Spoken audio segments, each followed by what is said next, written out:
challenge for us because we're looking at cutting positions, which is never easy to do, and we have excellent staff here. I've already determined that in my short time here, and unfortunately we have to look at potential cuts at this time.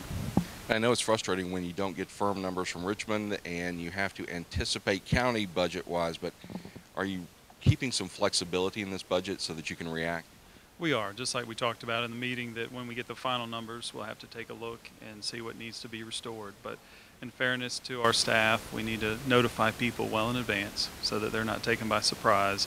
But as we continue to wait for the final numbers and the final budget, it's getting later and later, as you know, and we're hoping that we'll get a decision fairly soon and we can make some final decisions.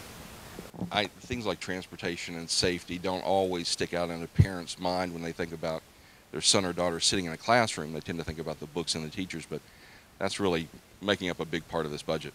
Exactly. You have to look at all of our staff that serve our students, and safety and transportation are a big part of that. Students can't learn if they're not in a safe environment, conducive to learning, and if they're not arriving to school on time and safely every day. So all of that needs to be considered. Throw on top of that, there's a group in Henry County who's calling for the privatization of the transportation of students. Has that been considered and looked at? Not at this time, but certainly that's something we'll have to look at. We have to look at everything as we're moving forward, and that's one of the many things that we need to look at. We're always looking for efficiency and ways to save money. That could be just one area, but there are other areas that we have to consider moving long term because we're going through some very tough budget cycles, and we need to spend some time working through this year after year.